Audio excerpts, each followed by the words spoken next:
Podcast के इस episode में हम लोग सुनेंगे डॉक्टर राम मनोहर लोहिया के कृष्ण को।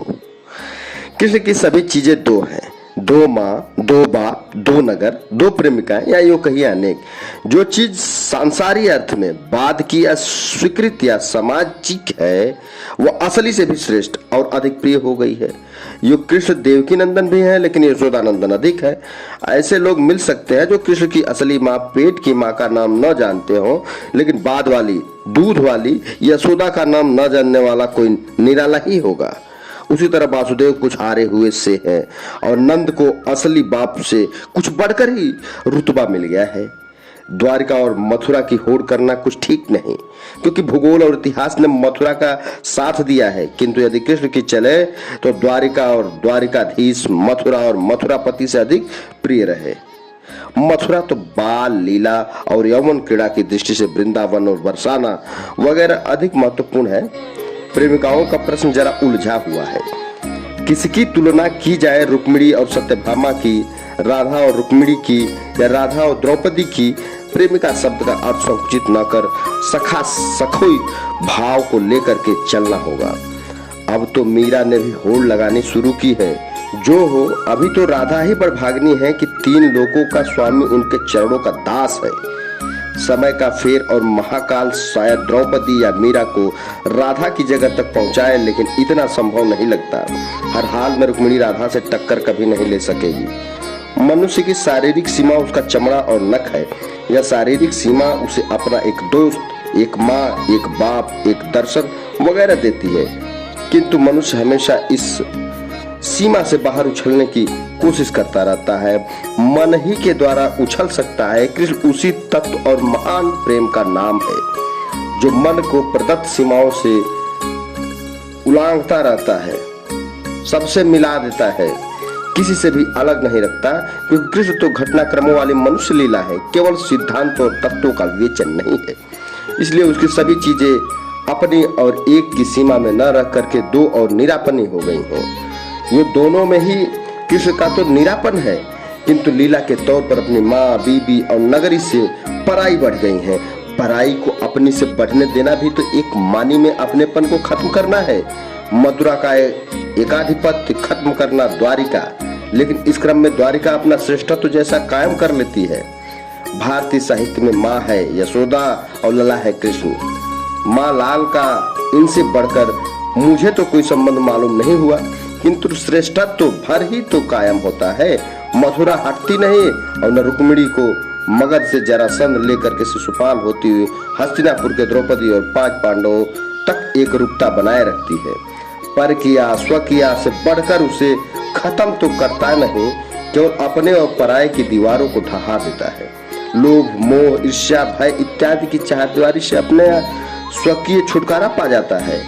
सब अपना और अपना सब हो जाता है। बड़ी रसीली लीला है कृष्ण की। इस राधा कृष्ण या द्रौपदी सखा और रुक्मिणी रमण की कहीं चरम सीमित शरीर में प्रेमानंद और खून को गर्मी और तेजी में कमी नहीं है, लेकिन यह सब रहते हुए भी कैसा निरापन।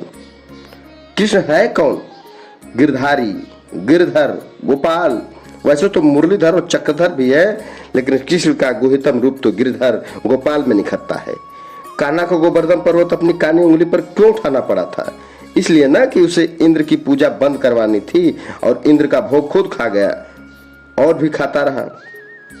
इंद्र ने नाराज होकर के पानी खोला, पत्थर बरसाना शुरू किया, तभी तो कृष्ण को गोवर्धन उठाकर अपने गो और गोपालकों की रक्षा करनी पड़ी। कृष्ण ने इंद्र का भोग खुद क्यों खाना चाहा? यशोदा और कृष्ण का इस संबंध में गुहितम विवाद है। माँ इंद्र को भोग लगाना चाहती है क्योंकि वो बड़ा देवता है, सिर्फ वास से ही तृप्त हो जाता है और उसकी बड़ी शक्ति है। प्रसन्न होने पर बहुत वर देता है और नाराज होने पर तकलीफ। बेटा कहता है कि वह इंद्र से भी बड़ा देवता है, क्योंकि वह तो वास से तृप्त नहीं होता और बहुत खा सकता है और उसके खाने की कोई सीमा नहीं है। ये कृष्ण लीला का गुहितम रहस्य। वास लेने वाले देवताओं से खाने वाले देवताओं तक की भारत यात्रा ही कृष्ण लीला है। कृष्ण के पहले भारतीय देव आसमान के देवता है। निस्संदेह अवतार कृष्ण के पहले से शुरू हो गए हैं, किंतु त्रेता का राम ऐसा मनुष्य है जो निरंतर देव बनने की कोशिश करता रहता है।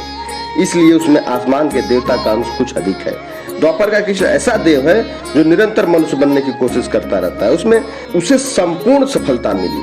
कृष्ण संपूर्ण और अबाध मनुष्य है, खूब प्यार किया, खूब खाया खिलाया और प्यार सिखाया, जनगण की रक्षा की और उसका रास्ता बताया, निर्लिप्त भोग का महान त्यागी और योगी बना।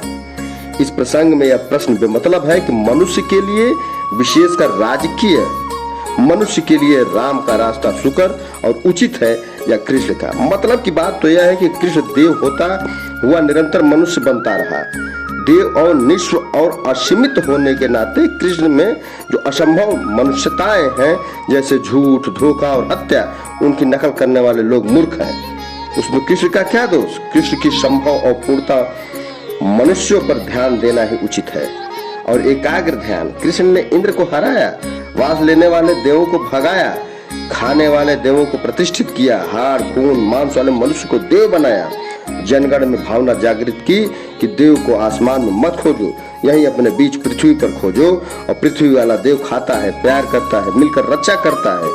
कृष्ण को जो कुछ करता था जमकर करता था, खाता था जमकर खाता था, प्यार करता था जमकर करता था, रक्षा भी जमकर करता था। पूर्ण भोग, पूर्ण प्यार, पूर्ण रक्षा, कृष्ण की सभी क्रियाएं उसकी शक्ति के पूरे इस्तेमाल से ओतप्रोत रहती थी। शक्ति का कोई अंश बचाकर नहीं रखता था, कंजूस बिल्कुल नहीं था। ऐसा दिल फेंक, ऐसा शरीर फेंक चाहे मनुष्यों में संभव न हो, लेकिन मनुष्य हो सकता है। मनुष्य का आदर्श चाहे जितने जिसकी पहुंच से पहुंचने तक हमेशा एक सीढ़ी पहले रुक जाना पड़ता हो। कृष्ण ने खुद गीत गाया है स्थित प्रज्ञ का, ऐसे मनुष्य का जो अपनी शक्ति का पूरा जमकर इस्तेमाल करता हो। कुर्मो गानी ने बताया कि ऐसे मनुष्य को कछुए की तरह यह मनुष्य अपने अंगों को बटोरता है, अपने इंद्रियों पर इतना संपूर्ण प्रभुत्व है इसको कि इंद्रियार्थों से इन्हें पूरी तरह हटा लेता है। कुछ लोग कहेंगे कि यह तो भोग का उल्टा हुआ। ऐसी बात नहीं। जो करना जमकर, भोग भी त्याग भी, जमा हुआ भोगी कृष्ण, जमा हुआ योगी तो था ही। शायद दोनों में विशेष अंतर नहीं, फिर भी कृष्ण ने एकांगी परिभाषा दी अचल स्थित प्रज्ञ की, चल स्थित प्रज्ञ की नहीं। उसकी परिभाषा दी जो इंद्रियार्थी से इंद्रियों को हटाकर पूर्ण प्रभुत्व निखारता हो, उसकी नहीं जो इंद्रियों को इंद्रियों में लपेट कर घोल कर। कृष्ण खुद तो दोनों था, परिभाषा में एकांगी रह गया। जो काम जिस समय कृष्ण करता था उसमें अपने समग्र अंगों का एकाग्र प्रयोग करता था, अपने लिए कुछ भी नहीं बचाता था। अपना जो था ही नहीं उसमें कर्मोगानी के साथ साथ समग्र अंग एकाग्रिक भी परिभाषा में शामिल होना चाहिए था। जो काम करो जमकर करो, अपना पूरा मन और शरीर उसमें फेंक कर देवता बनने की कोशिश में मनुष्य कुछ कृपण हो गया है। पूर्ण आत्मसमर्पण वह कुछ भूल सा गया है। जरूरी नहीं है कि वह अपने आप को किसी दूसरे को समर्पित करे, अपने ही कर्मों में पूरा आत्मसमर्पण करे। झाड़ू लगाए तो जमकर, या अपनी इंद्रियों का पूरा प्रयोग कर युद्ध में रथ चलाए तो जमकर, श्यामा मलिन बनकर राधा को फूल बेचने जाए तो जमकर, और जीवन का दर्शन ढूंढे और गाए तो जमकर। इस ललकारता है मनुष्य को अकृपण बनने के लिए, अपनी शक्ति को पूरी तरह और एकाग्र उछालने के लिए। मनुष्य करता है कुछ है और ध्यान पर दूसरी तरफ रहता है। झाड़ू देता है फिर भी कूड़ा कोने में पड़ा रह जाता है। एकाग्र ध्यान न हो तो सब इंद्रियों का अकृपण प्रयोग कैसे होगा? कुर्मोगानी और समग्र अंग एकाग्री मनुष्य को बनना है। यही तो देवता के मनुष्य बनने की कोशिश है। देखो, हाँ, इंद्र खाली वास लेता है, मैं तो खाता हूँ। आसमान के देवताओं को जो भगाए उससे बड़ा पराक्रम और तकलीफ के लिए तैयार रहना चाहिए। तभी कृष्ण को पूरा गोवर्धन पर्वत अपनी छोटी उंगली पर उठाना पड़ा। इंद्र को वह नाराज कर देता है और अपनी गौओं की रक्षा न करता तो ऐसा कृष्ण किस काम का? फिर कृष्ण के रक्षा युग का प्रारंभ होने वाला था। एक तरह से बाल और युवा लीला का शेष ही गिरधर लीला है। कालिया दहन और कंस वध उसके आसपास के हैं। गोवर्धन उठाने में कृष्ण की उंगली दुखी होगी, अपने गोपों और सखाओं को कुछ झुझलाकर सहारा देने को कहा होगा, माँ को कुछ इतरा कर उंगली दुखने की शिकायत की होगी, गोपियों से आंख लड़ाते हुए अपनी मुस्कान द्वारा कहा होगा, उसके पराक्रम को अचरज करने के लिए राधा और कृष्ण की तो आपस में गंभीर और प्रफुल्लित मुद्रा रही होगी। कहना कठिन है कि किसी की ओर कृष्ण ने अधिक निहारा होगा, माँ की ओर इतरा कर या राधा की ओर प्रफुल्लित होकर। उंगली बेचारे की दुख रही थी, अब तक दुख रही है। गोवर्धन में तो यही लगता है ना। वहीं पर मानस गंगा है। जब कृष्ण ने गौवंश रूपी दानव को मारा था, राधा बिगड़ पड़ी और इस पाप से बचने के लिए उसने उसी स्थल पर कृष्ण से गंगा मांगी। बेचारे कृष्ण को कौन कौन से असंभव कार्य करने पड़े थे। हर समय वह कुछ न कुछ करता रहा है। दूसरों को सुखी बनाने के लिए उसकी उंगली दुख रही, चलो उसको सहारा दें। गोवर्धन में सड़क चलते कुछ लोगों ने उनमें पंडे होते ही हैं प्रश्न किया कि मैं कहाँ का हूँ। मैंने छेड़ते हुए उत्तर दिया, राम की अयोध्या का। पंडों ने जवाब दिया, सब माया एक है। जब मेरी छेड़ चलती रही तो एक ने कहा कि आखिर सत्तू वाले राम से गोवर्धन वासियों का नेह कैसे चल सकता है, उनका दिल तो माखन मिश्री वाले कृष्ण से लगा है। माखन मिश्री वाला कृष्ण, सत्तू वाला राम कुछ सही है, पर उसकी अपनी उंगली अब तक दुख रही है। एक बार मथुरा में सड़क चलते एक पंडे से मेरी बातचीत हुई। पंडे की साधारण कसौटी से उस बातचीत का कोई नतीजा न निकलने वाला है, लेकिन क्या मीठी मुस्कान से उस पंडे ने कहा कि जीवन में दो मीठी बातें ही तो सब कुछ है। किसी मीठी बात करना सीख गया है, आसमान वाले देवताओं को भगा गया है, माखन मिश्री वाले देवताओं को प्रतिष्ठित कर गया है, लेकिन उसका अपना कौन सा अंग अब तक दुख रहा है। इसकी तरह एक और देवता हो गए हैं जिसने मनुष्य बनने की कोशिश की। उसका राज संसार में अधिक फैला, शायद इसलिए कि वह गरीब बढ़ई का बेटा था और उसकी अपनी जिंदगी में वैभव और ऐशन था। शायद इसलिए कि जन रक्षा का उसका अंतिम काम ऐसा था कि उसकी अंगुली सिर्फ न दुखी, उसके शरीर का रोम रोम सिहरा और अंग अंग टूटकर वह मर गया। अब तक लोग उसका ध्यान करके अपनी सीमा बांधने वाले चमड़े को बाहर उछालते हैं। हो सकता है कि ईसा मसीह दुनिया में से केवल इसलिए फैल गया है कि उसका विरोध उन रोमियों से था जो आज के मालिक सभ्यता के पुरखे हैं। यीशु रोमियों पर चढ़ा, रोमी आज के यूरोपियों पर चढ़े। शायद एक कारण यह भी है कि कृष्ण लीला का मजा ब्रज और भारत भूमि के कारण कड़कड़ का इतना लिपटा है कि कृष्ण और क्रिस्टोस दोनों ने आसमान के देवताओं को भगा दिया। दोनों के नाम और कहानी में भी कहीं कहीं सादृश्य है। कभी दो महाजनों की तुलना नहीं करनी चाहिए, दोनों अपने श्रेष्ठ में क्षेत्र के श्रेष्ठ है। दोनों अपने क्षेत्र में श्रेष्ठ हैं। फिर भी क्रिस्टोस प्रेम के आत्मोत्सर्गी अंग के लिए बेजोड़ और कृष्ण संपूर्ण मनुष्य लीला के लिए। कभी कृष्ण के वंशज भारतीय शक्तिशाली बनेंगे तो संभव है कि उनकी लीला दुनिया भर में रस फैलाएगी। कृष्ण बहुत अधिक हिंदुस्तान के साथ जुड़ा है। हिंदुस्तान के ज्यादातर देव और अवतार अपनी मिट्टी के साथ सने हुए हैं। मिट्टी से अलग करने पर वे बहुत कुछ निष्प्राण हो जाते हैं। त्रेता का राम हिंदुस्तान की उत्तर दक्षिण का देव है।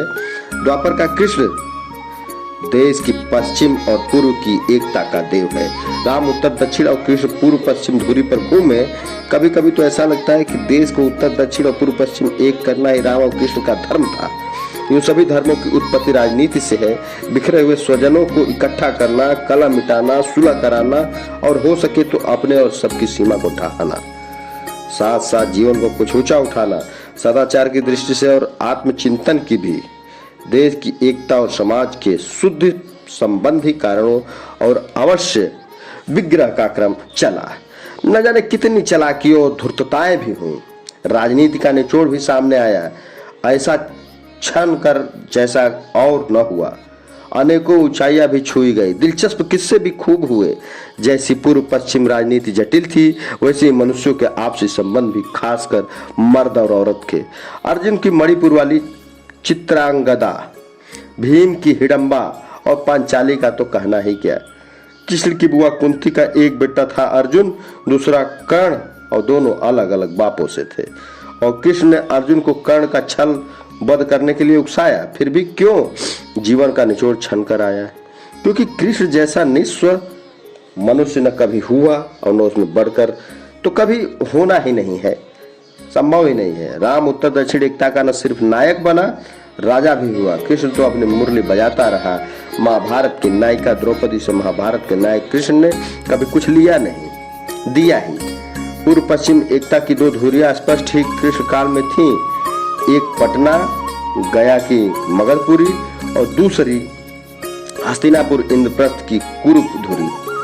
मगध धुरी का भी फैलाव स्वयं कृष्ण की मथुरा तक था, जहां मगध नरेश जरासंध का दामाद कंस राज्य करता था। बीच में शिशुपाल आदि मगध के आश्रित मित्र थे। मगध धुरी के खिलाफ कुरु धुरी का सशक्त निर्माता कृष्ण था। कितना बड़ा फैलाव किया कृष्ण ने इस धुरी का। पूर्व में मणिपुर से लेकर के पश्चिम में द्वारका तक का इस कुरु धुरी में समावेश किया। देश के दोनों सीमाओं, पूर्व की पहाड़ी सीमा और पश्चिम की समुद्र सीमा को फांसा और बांधा। इस धुरी को कायम और शक्तिशाली करने के लिए कृष्ण को कितनी मेहनत और कितने पराक्रम करने पड़े और कितनी लंबी सूझ की सोचनी पड़ी। उसने पहला बार अपने ही घर मथुरा में मगध राज के दामाद पर किया। उस समय सारे हिंदुस्तान में वार गूंजा होगा। कृष्ण की यह पहली ललकार थी, वाणी द्वारा नहीं, उसके कर्म द्वारा रणभेरी बजाई। कौन अनसुनी कर सकता था? सबको निमंत्रण हो गया यह सोचने के लिए कि मगध राजा को अथवा जिसे कृष्ण कहे उसे सम्राट के रूप में चुनो। अंतिम चुनाव भी कृष्ण ने बड़े छली रूप में रखा। कुरुवंश में ही न्याय अन्याय के आधार पर दो टुकड़े हुए, उनमें अन्याय टुकड़े के साथ मगध धुरी को जुड़वा दिया। संसार ने सोचा कि यह तो कुरुवंश का अंदरूनी और आपसी झगड़ा है। कृष्ण जानता था कि वह तो इंद्रप्रस्थ हस्तिनापुर की कुरुधुरी और राजगिरी की मगध धुरी का झगड़ा है। राजगिरी का राज्य कंस वध पर तिलमिला उठा होगा। कृष्ण ने पहले ही बार में मगध की पश्चिमी ताकत को खत्म सा कर दिया था, लेकिन अभी तो ताकत बृहद ज्यादा बटोरनी थी और बढ़ानी थी। यह तो सिर्फ आरंभ था। आरंभ अच्छा हुआ, सारे संसार को मालूम हो गया, लेकिन कृष्ण कोई बुद्धू थोड़े ही था जो आरंभ की लड़ाई को अंत ही बना देता। उसके पास अभी इतनी ताकत तो थी नहीं जो कंस के ससुर और उसके पूरे हिंदुस्तान की शक्ति से जूझ बैठता। वार करके संसार को डंका सुनाने के कृष्ण भाग गया। भागा भी बड़ी दूर, द्वारिका में। तभी से उसका नाम रणछोड़ दास पड़ा। गुजरात में आज भी हजारों लोग, शायद 1 लाख से भी अधिक लोग होंगे जिनका नाम रणछोड़ दास है। पहले मैं इस नाम पर हंसा करता था, मुस्काना तो कभी न छोड़ूंगा। जो हिंदुस्तान में और भी देवता हैं जिन्होंने अपना पराक्रम भाग कर दिखाया, जैसे ज्ञानवापी के शिव ने। यह पुराना देश है, लड़ते लड़ते थकी हड्डियों को भागने का अवसर मिलना चाहिए, लेकिन कृष्ण थकी पिंडियों के कारण नहीं भागा। वह भागा जवानी की बढ़ती हड्डियों को बढ़ने और फैलने का मौका चाहिए था। कृष्ण की पहली लड़ाई तो आजकल की छापामार लड़ाई की तरह थी, वार करो और भागो। अफसोस यह है कि कुछ भक्त लोग भागने में ही मजा लेते हैं। द्वारिका मथुरा से सीधे फासले पर करीब 700 मील है। वर्तमान सड़कों की यदि दूरी नापी जाए तो 1050 मील होती है। विचली दूरी इस तरह करीब 850 मीटर होती है। कृष्ण अपने शत्रु से बड़ी दूर ही निकल गया। साथ देश की पूर्व पश्चिम एकता हासिल करने के लिए उसने पश्चिम के आखिरी नाके को बांध लिया। बाद में 5 पांडवों के वनवास युग में अर्जुन की चित्रांगदा और भीम की हिडंबा के जरिए उसने पूर्व के आखिरी नाके को भी बांधा था। इस फासले को नापने के लिए मथुरा से अयोध्या, अयोध्या से राजमहल और राजमहल से इम्फाल की दूरी जानना जरूरी है। यही रहे होंगे उस समय के महान राजमार्ग। मथुरा से अयोध्या की पिछली दूरी करीब 300 मील है। अयोध्या से राजमहल करीब 470 मील है। राजमहल से इम्फाल की बिचली दूरी करीब 550 मील है। यूं वर्तमान सड़कों से फासला करीब 850 मील और सीधा फासला करीब 380 मील। इस तरह मथुरा से इम्फाल का फासला उस समय के राजमार्ग द्वारा करीब 1600 मील रहा होगा। कुरुधुरी के केंद्र पर कब्जा करने और उसे सशक्त बनाने के पहले कृष्ण केंद्र से 800 मील दूर भागा और अपने सहचरों और चेलों को उसने 1600 मील दूर तक घुमाया। पूर्व पश्चिम की पूरी भारत यात्रा हो गई। उस समय की भारतीय राजनीति को समझने के लिए कुछ दूरियां और जानना जरूरी है।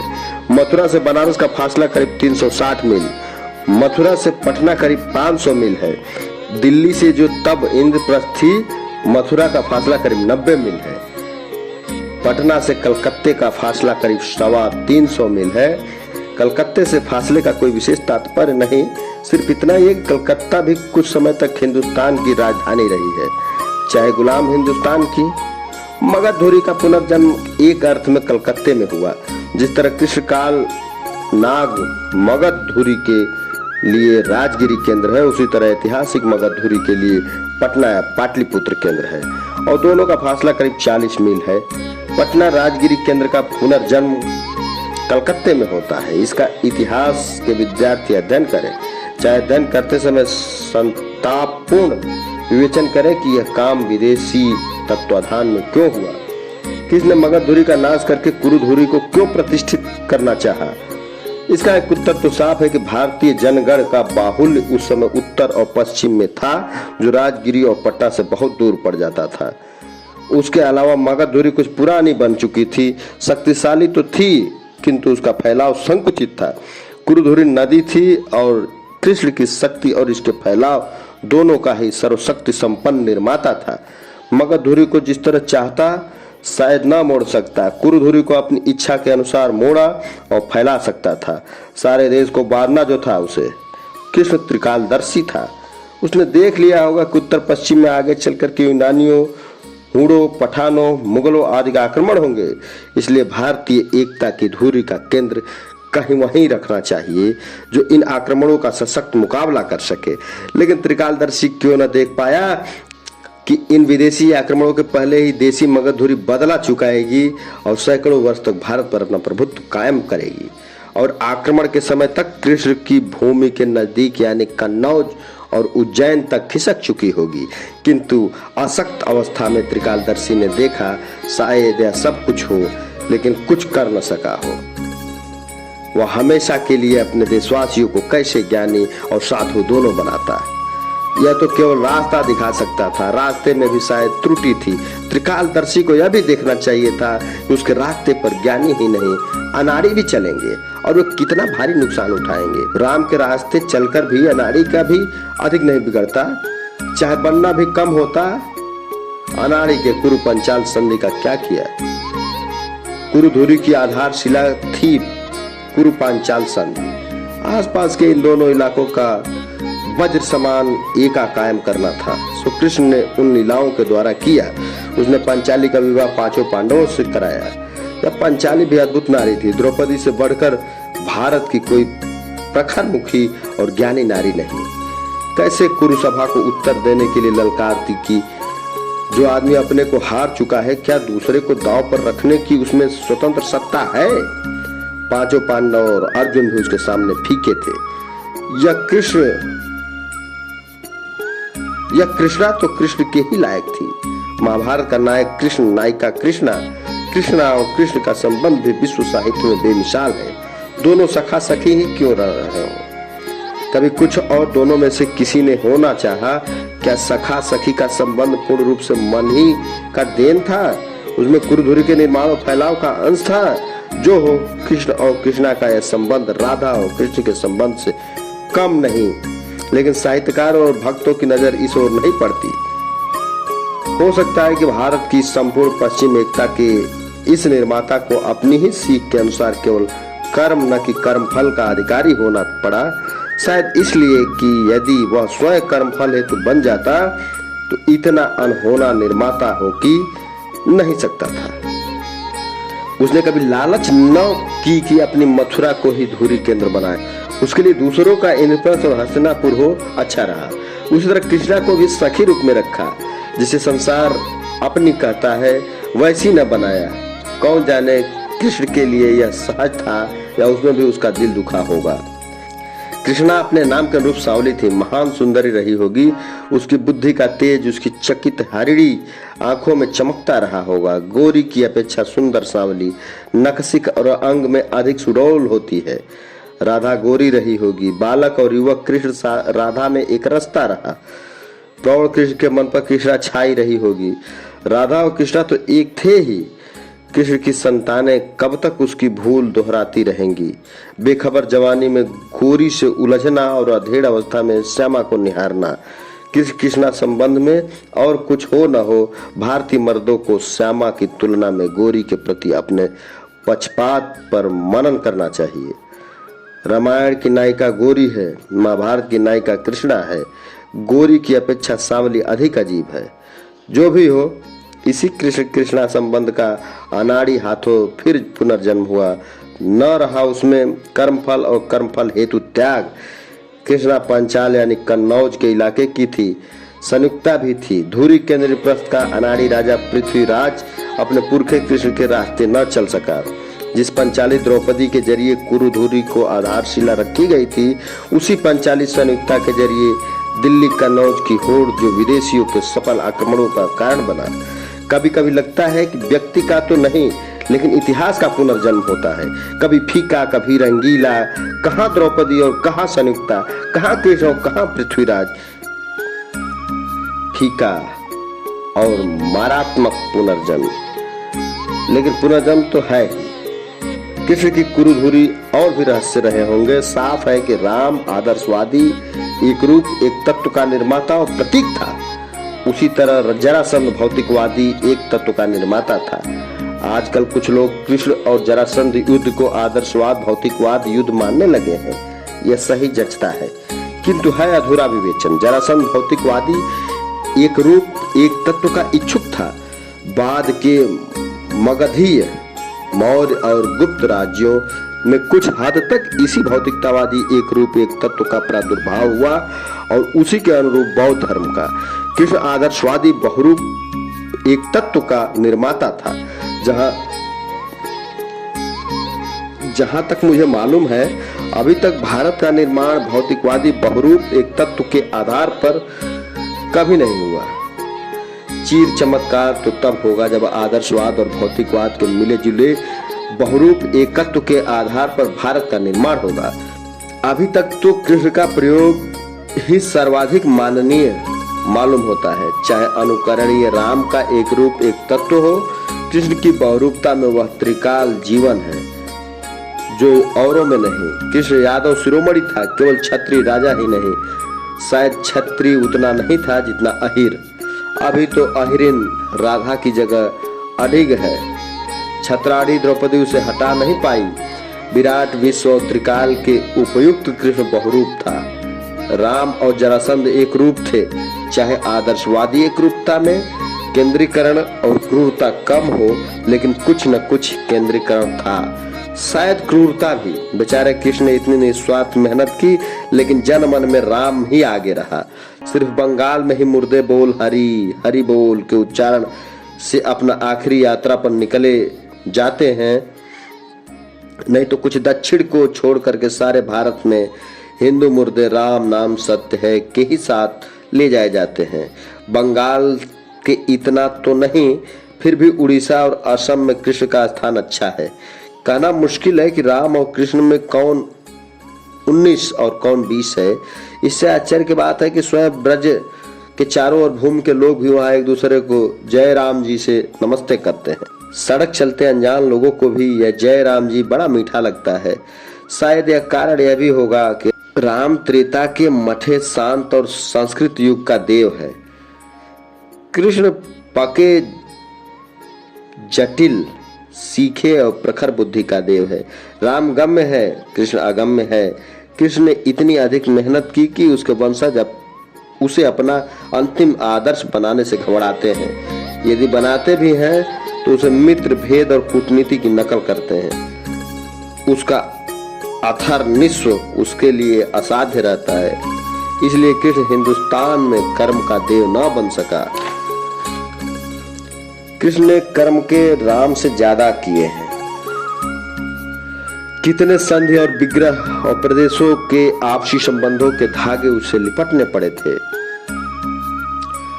यह बड़ी मेहनत और बड़ा पराक्रम था। उसके यह मतलब नहीं कि प्रदेशों के आपसी संबंधों में कृष्ण नीति अब भी चलाई जाए। कृष्ण जो पूर्व पश्चिम की एकता दे गया, उसी के साथ साथ उस नीति का औचित्य भी खत्म हो गया। बच गया कृष्ण का मन और उसकी वाणी, और बच गया राम का कर्म। अभी तक हिंदुस्तानी इन दोनों का समन्वय नहीं कर पाए हैं। करे तो राम के कर्म में भी परिवर्तन आए। राम रोऊ है, इतना कि मर्यादा भंग होती है। कृष्ण कभी रोता नहीं, आंखें जरूर डबडबाती है उसकी कुछ मौकों पर, जैसे जब किसी सखी या नारी को दुष्ट लोग नंगा करने की कोशिश करते हैं। कैसे मन और वाणी थे उस कृष्ण के, अब भी तब की गोपियां और जो चाहे उसकी वाणी और मुरली की तान सुनकर रस विभोर हो सकती हैं और अपने चमड़े से बाहर उछला सकती हैं। साथ ही कर्म संग के त्याग, सुख दुख शांत, उष्ण जय अजय, समत्व योग और सब भूतों में एक अव्यय भाव का सुरीला दर्शन उसकी वाणी से सुन सकते हैं। संसार में एक कृष्ण ही हुआ जिसने दर्शन को गीत बनाया। वाणी को देवो द्रौपदी से कृष्ण का संबंध कैसा था?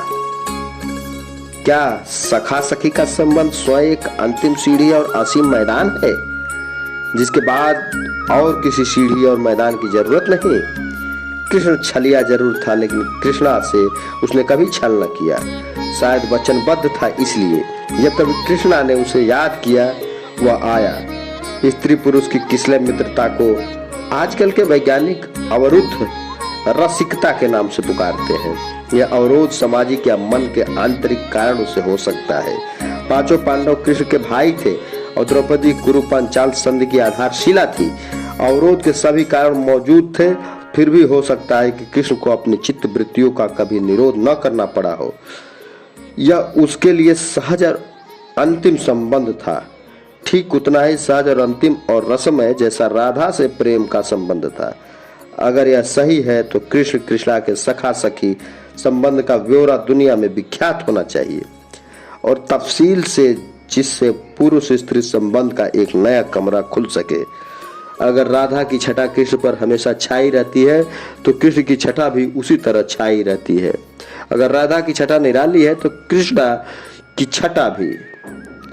छटा में तुष्टि प्रधान रस है, घटा में उत्कंठा प्रधान कर्तव्य।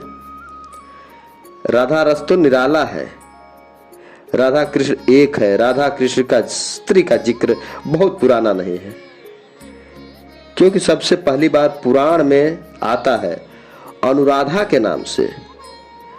नाम ही बताता है प्रेम और भक्ति का वह स्वरूप जो आत्मविभोर है, जिसमें सीमा बांधने वाली चमड़ी रह नहीं जाती।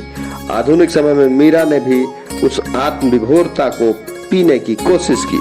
बहुत दूर तक गई मीरा, शायद उतनी दूर गई जितना किसी सजीव देह को किसी याद के लिए जाना संभव न हो। फिर भी मीरा की आत्मविभोरता में कुछ गर्मी थी। किसी को तो कौन जला सकता है, झुलसा भी नहीं सकता, लेकिन मीरा के पास बैठने में उसे जरूर पसीना आए। कम से कम गर्मी तो लाएगा ही। राधा न गर्म है न ठंडी, राधा पूर्ण है। मीरा की कहानी एक और अर्थ में बेजोड़ है। पद्मिनी मीरा की पुरखिन थी, दोनों चित्तौड़ की नायिकाएं हैं। करीब 250 वर्ष का अंतर है। कौन बड़ी है, वो पद्मिनी जो जौहर करती है, या वो मीरा जिसे कृष्ण के लिए नाचने के लिए कोई मना नहीं कर सकता। पुराने देश की यही प्रतिभा है। बड़ा जमाना देखा है इस हिंदुस्तान में। क्या पद्मिनी थकती थकती सैकड़ों वर्ष में मीरा बन जाती है, या मीरा ही पद्मिनी का श्रेष्ठतम स्वरूप है? अथवा जब प्रताप जाता है तब मीरा फिर पद्मिनी बनती है। हे त्रिकालदर्शी कृष्ण, क्या तुम एक ही में मीरा और पद्मिनी नहीं बना सकते? राधा रस का पूरा मजा तो ब्रज रज में मिलता है। मैं सरयू अयोध्या का बेटा हूँ। ब्रज रज में शायद कभी न लौट सकूं, लेकिन मन से तो लौट चुका हूँ। श्री राधा को नगरी बरसाने के पास एक रात रहकर मैंने राधा रानी के गीत सुने हैं। कृष्ण बड़ा छलिया था। कभी श्यामा मालिन बनकर राधा को फूल बेचने आता था, कभी वैद्य बनकर आता था। प्रमाण देने के लिए राधा अभी ससुराल जाने लायक नहीं है। कभी राधा प्यारी को गोदाने का न्योता देने के लिए गोदनहारी बनकर आता था, कभी वृंदावन की साड़ी पहनकर आता था, और जब राधा उससे एक बार चिपट कर अलग होती थी, शायद झुझलाकर, शायद इतराकर, तब कृष्ण मुरारी को ही छठी का दूध याद आ जाता होगा। बैठकर समझाओ राधा रानी को कि वृंदा से आंखें नहीं लड़ाए, मैं समझता हूँ कि नारी अगर कहीं नर के बराबर हुई है तो सिर्फ ब्रज में और कान्हा के पास। शायद इसीलिए आज भी हिंदुस्तान की औरतें वृंदावन में जमुना किनारे एक पेड़ में रुमाल जितनी चुनरी बांधने का अभिनय करती हैं। कौन औरत नहीं चाहेगी कन्हैया से अपनी चुनरी हरवाने की, क्योंकि कौन औरत नहीं चाहती कि दुष्ट जनों के द्वारा चीरहरण करते समय कृष्ण ही उसकी चुनरी का आनंद करेगा। शायद जो औरत पेड़ में चीर बांधती है उन्हें यह सब बताने पर वे लजाएंगी, लेकिन उनके पुत्र पुण्य आदि की कामना के पीछे भी कोई सुसुप्त याद है। ब्रज की मुरली लोगों को इतना विह्वल कैसे बना देती है कि वे कुरुक्षेत्र के कृष्ण को भूल जाए। और फिर मुझे तो लगता है कि अयोध्या का राम मणिपुर से द्वारिका के कृष्ण को कभी भुलाने न देगा। जहां मैंने चीर बांधने का अभिनय देखा उसी के नीचे वृंदावन के गंदे पानी का नाला बहते देखा, जो जमुना से मिलता है और राधा रानी के बरसाने की रंगीली गली में पैर बचा बचा कर रखना पड़ता है कि कहीं किसी गंदगी में न सन जाए। यह वही रंगीली गली है जहां बरसाने की औरतें हर होली पर लाठी से लेकर निकलती हैं और जिसके नुक्कड़ पर नंदगांव के मर्द साफे बांधे और बड़ी ढालों से अपनी रक्षा करते हैं। राधा रानी अगर कहीं आ जाए तो वह इन नालों और गंदगियों को तो खत्म कर ही देंगी। बरसाने की औरतों के हाथ में इत्र गुलाल और हल्के भीनी महक वाले रंग की पिचकारी थमाए और नंदगांव के मर्दों को होली खेलने के लिए न्योता देंगी। ब्रज में महक नहीं है, कुंज नहीं है, केवल करील रह गए हैं। शीतलता खत्म हो गई है। बरसाने में मैंने राधा रानी की अहिरनियों को बहुत ढूंढा। 5-10 घर होंगे, वहाँ बनियाइनों और ब्राह्मणियों का जमावड़ा हो गया है। जब किसी जाति में कोई बड़ा आदमी या बड़ी औरत हुई, तीर्थ स्थान बना और मंदिर और दुकानें दिखते आई, तब इन द्विज नारियों के चेहरे म्लान थे, गरीब, कृष्ण और रोगी। कुछ लोग मुझे मूर्खतावश द्विज शत्रु समझने लगे हैं।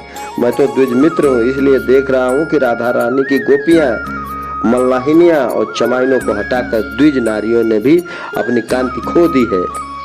मिलाओ ब्रज की रस्म में पुष्पों की महक, दो हिंदुस्तान को उसकी बहुरूपी एकता, हटाओ राम का एक रूपी द्विज शूद्र धर्म, लेकिन चलो राम के मर्यादा वाले रास्ते पर, सच और नियम का पालन करो। सरयू और गंगा कर्तव्य की नदियां हैं। कर्तव्य कभी कभी कठोर होकर अन्यायी हो जाता है और नुकसान कर बैठता है। जमुना और चंबल, केन तथा दूसरी जमुना मुखी नदियां रस की नदियां हैं। रस में मिलन है, कलह मिटाता है, लेकिन लास्य भी है जो गिरावट में मनुष्य को निकम्मा बना देता है। इसी रस भरी इतराती जमुना के किनारे कृष्ण ने अपनी लीला की, लेकिन कुरुधुरी का केंद्र उसने गंगा के किनारे ही बसाया। बाद में हिंदुस्तान के कुछ राज्य जमुना के किनारे बने और एक अब भी चल रहा है। यमुना, क्या तुम कभी बदलोगी? आखिर गंगा में ही तो गिरती हो। क्या कभी इस भूमि पर रसमय कर्तव्य का उदय होगा? कृष्ण, कौन जाने तुम थे या नहीं, कैसे तुमने राधा लीला को कुरु लीला से निभाया। लोग कहते हैं कि वह कृष्ण का प्रौढ़ कृष्ण से कोई संबंध नहीं। बताते हैं कि महाभारत में राधा का नाम तक नहीं। बात इतनी सच नहीं, क्योंकि शिशुपाल ने क्रोध में कृष्ण की पुरानी बातें साधारण तौर पर बिना नामकरण के बताई हैं। सभी लोग इसे जिक्र असमय नहीं किया करते। जो समझते हैं वे और जो नहीं समझते हैं वे भी। महाभारत में राधा का जिक्र हो कैसे सकता है? राधा का वर्णन तो वहां होगा जहां 3 लोक का स्वामी उसका दास है। रास का कृष्ण और गीता का कृष्ण एक है। न जाने हजारों वर्ष से अभी तक पलड़ा इधर या उधर क्यों भारी हो जाता है। बताओ कृष्ण। हम लोग ऐसे ही प्रकरण के साथ मिलेंगे अगले पॉडकास्ट में। तब तक के लिए जय हिंद। सियासत कहाँ नहीं है। चौखट से पनघट तक, चाय की अड़ी से बाजार की बैठक तक, अकेली जिंदगी से भीड़ की जमघट तक, हर जगह सियासत और हर किरदार सियासी है। सड़क से संसद तक चहकती सियासत तो कहीं उदासी है। यह सियासत किसी पर हुकूमत चलाती तो किसी के चरणों की दासी है। हम आजाद लोकतंत्र की इस श्रृंखला सियासत की बदकही में सुनेंगे सियासत के सतरंगी किरदारों के अतरंगी किस्से।